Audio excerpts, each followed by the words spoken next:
నమస్తే. ప్రస్తుతం మనతో పాటు సీనియర్ జర్నలిస్ట్ దాము బాలాజీ ఉన్నారు. ఆయనతో మాట్లాడదాం. నమస్తే సార్. నమస్తే. సార్, తిరువూరు ఎమ్మెల్యే కిల్కపూడి శ్రీనివాసరావు ఈయన తిరుగుబాటు మొదలైంది. ఒక రకంగా చూస్తే తిరుగుబాటు ఇంకా మొదలయ్యే అవకాశం ఉంది అని చెప్పేసి వైసీపీకి వెళ్ళిపోతారు అని అంటున్నారు. ఎలా చూడొచ్చు అంటారు? కొలిక్పూడి వైసీపీలో రఘురామరాజు పాత్ర తెలుగుదేశంలో పోషించబోతున్నాడా అన్న ఒక చర్చ మొదలైంది. Kolikapudi Srinivasarao very popular. ముఖ్యంగా అమరావతి ఉద్యమంలో ఆయన ఎంత పాపులర్ మనకు తెలుసు.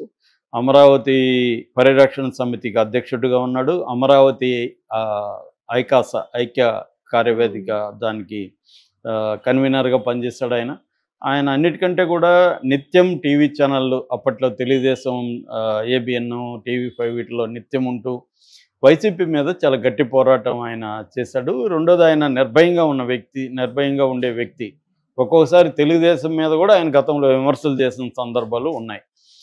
రెండోది, కొద్దిగా రాడికల్గా కూడా ఆయన ఉంటాడు. ఆయన పర్సనల్ లైఫ్ చూసుకున్నప్పుడు ఆయన MA ఇంగ్లీష్ చదివాడు. ఆ తర్వాత PhD కూడా ఇంగ్లీష్లో PhD చేశాడు. దాని తర్వాత వాళ్ళ నాన్న కొలికపూడి సుబ్బారావు పేరుతో KS రావు IAS అకాడమీ పెట్టి దానికి డైరెక్టర్గా ఉన్నాడు. దాని తర్వాత గీతం యూనివర్సిటీలో ప్రొఫెసర్గా పనిచేశాడు. బాగా చదువుకున్న వ్యక్తి, దళితుడు, చాలా ఉద్యమాలతో సంబంధం ఉన్న వ్యక్తి.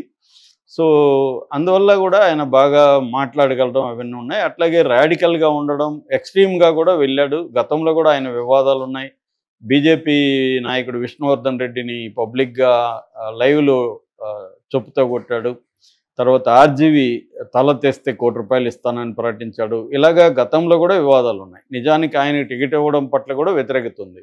ఇలాంటి వివాదాలు ఉన్న వ్యక్తికి టికెట్ ఇచ్చాడు చంద్రబాబు అని. కానీ అక్కడ ఆయన సర్వే చేసుకున్నప్పుడు ఇక్కడ గెలుస్తాడు, ఎందుకంటే అమరావతి ఏరియాలోనే పనిచేశాడు. వీళ్ళ నేటివ్ ప్లేస్ కూడా తాడికొండ అక్కడే.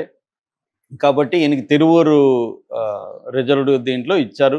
ఈయన అక్కడ నల్లగట్ల స్వామిదాస్ వైసీపీ నాయకుడి మీద దాదాపు 21,874 మెజార్టీతో ఆయన గెలిచాడు.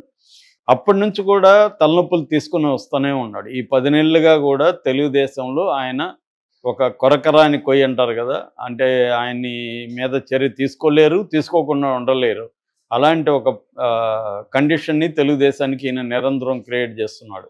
తెలుగుదేశంలో ఒక ఆమె అప్పుడు ఆత్మహత్యకి ట్రై చేసింది. ఈయన వేధింపులు తట్టుకోలేక ఈయన మీద అనేక మంది తిరుగుబాటు చేశారు. ఈయన బండబూతులు తిట్టిన సందర్భాలు ఉన్నాయి అమరావతిలో కొంతమందిని. అలాగా చాలా వివాదాలు అయితే క్రియేట్ అవుతున్నాయి. లేటెస్ట్గా ఆయన ఏంటంటే తెలుగుదేశం అధినాయకత్వానికి ఒక డెడ్ లైనే పెట్టాడు. ఎప్పుడు పెట్టాడు? నిన్న ఫ్రైడే. ఏం పెట్టాడంటే, అక్కడ రమేష్ రెడ్డి అని ఉన్నాడు. రమేష్ రెడ్డి ఎవరంటే మండల తెలుగుదేశం ప్రెసిడెంట్ ప్లస్ మాజీ మండల దీంట్లో చైర్మన్ ఆయన ఆలవాల రమేష్ రెడ్డి. ఆయన ఒక గిరిజన మహిళకు ఫోన్ చేసి బండబూతులు తిట్టాడని, ఆయన్ను కానీ సస్పెండ్ చేయకపోతే 48 గంటల్లో నేను రిజైన్ చేస్తా ఎమ్మెల్యేకి అని చంద్రబాబుకి ఒక అల్టిమేటాన్ని కొలికపూడి, అంటే ఒక ఎమ్మెల్యే ఒక ముఖ్యమంత్రికి అల్టిమేటం జారీ చేశాడు. ఇది ఒక షాకింగ్ అని చెప్పొచ్చు, లేదా ఒక పెద్ద సంచలనం అని చెప్పు. చంద్రబాబుకి ఏ ఎమ్మెల్యే ఇప్పటి వరకు చంద్రబాబుకి ఎటువంటి అల్టిమేటం ఇవ్వలేదు. ఫస్ట్ టైం ఇచ్చాడు కొలికపూడి. ఇచ్చి శనివారం నాటికి, అది శనివారం 11 గంటలకు అయిపోయింది. అయితే కొలికపూడి రిజైన్ చేయలేదు. చంద్రబాబు కూడా అతని మీద ఏం చర్య ఇప్పటి వరకు తీసుకోలేదు. కాకపోతే చంద్రబాబు దీని మీద క్రమశిక్షణ కమిటీ అయితే వేశాడు. ఆల్రెడీ ఇట్లాంటివి 2-3 సార్లు కూడా జరిగాయి. క్రమశిక్షణ కమిటీకి అటెండ్ అయ్యాడు.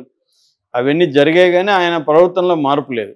ఇప్పుడు ఏమన్నా ఉంటే, ఇప్పుడు ఆ రమేష్ రెడ్డి తప్పు చేసి ఉంటే తెలుగుదేశం అధ్యక్షుడు ఉన్నారు, తెలుగుదేశంలో కమిటీలు ఉన్నాయి, క్రమశిక్షణ కమిటీలు ఉన్నాయి, వాళ్ళ దృష్టికి ఈయన తీసుకెళ్ళచ్చు. అలా కాకుండా పబ్లిక్గా చంద్రబాబుకి అల్టిమేటం ఇచ్చి, అంటే నేను చెప్తే వాళ్ళని సస్పెండ్ చేయండి అని, నిజంగా అతను తప్పు చేశాడా లేదా పరిశీలించడానికి ఒక పార్టీలో ఒక మెకానిజం ఉంటుంది కదా, అవేమి లేకుండా ప్రతి ఎమ్మెల్యే పలానాని సస్పెండ్ చేయండి లేకపోతే నేను రిజైన్ చేస్తా అంటే ఈయన పద్ధతిలో ఎలా ఉంటుంది?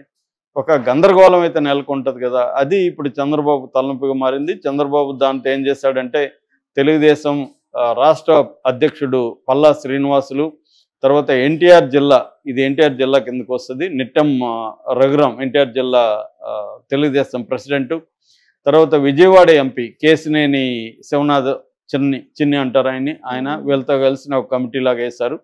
వాళ్ళు నిన్న మంగళగిరికి వెళ్తే వీళ్ళ ఎదురుగా కూడా ప్రజల్లో చాలా తెలుగుదేశంలో అనేక మంది వచ్చి ఈయనకి వ్యతిరేకంగా స్లోగన్స్ ఇచ్చారు. కొలికిపూడి డౌన్ డౌన్, కొలికిపూడిని రిజైన్ చేయించండి, ఇన్ఛార్జిగా వేరే వాళ్ళని పెట్టండి, ఇవన్నీ కూడా పార్టీకి నష్టం కొలికిపూడి ఉంటాయని. అలాగే రమేష్ రెడ్డి కూడా కలిశాడు వాళ్ళని. రమేష్ రెడ్డి తన సంజాయిషి ఇచ్చుకున్నాడు. అంటే నేను ఆమెతో ఏం మాట్లాడాను, ఏ కాంటెక్స్ట్ అవన్నీ చెప్పారు. దాంతో వాళ్ళకు కూడా రమేష్ రెడ్డి పెద్ద తప్పు చేశాడని అనిపించలేదు.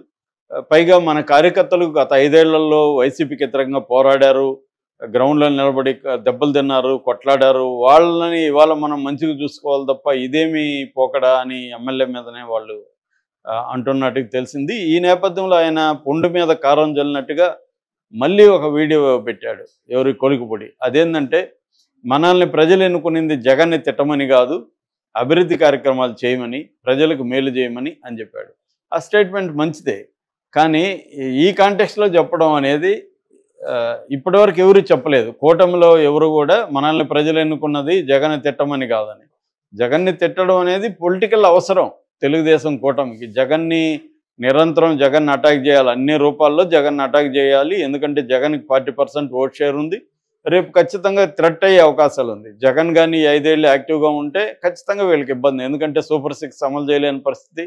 నిన్ననే చంద్రబాబు మరొకసారి చేతులు ఎత్తేసాడు. సూపర్ 6 అమలు చేయించామని అనుకున్నాను బయట ఉన్నప్పుడు, నాకు తెలియదు అని అన్నాడు. ఇక్కడ రేవంత్ రెడ్డి కూడా అదే అన్నాడు. అలాగే ఆయన కూడా అన్నాడు. అది విచిత్రంగా ఉంది. ఎందుకంటే వాళ్లే కదా 13 లక్షలు 14 లక్షల కోట్ల అప్పు ఉంది, జగన్ అప్పు చేసేస్తాడని చెప్పింది వాళ్లే. మరి అంత అప్పు ఉన్నప్పుడు ఈ 1,30,000 కోట్లు పర్ ఇయర్కి ఖర్చు పెట్టాల్సిన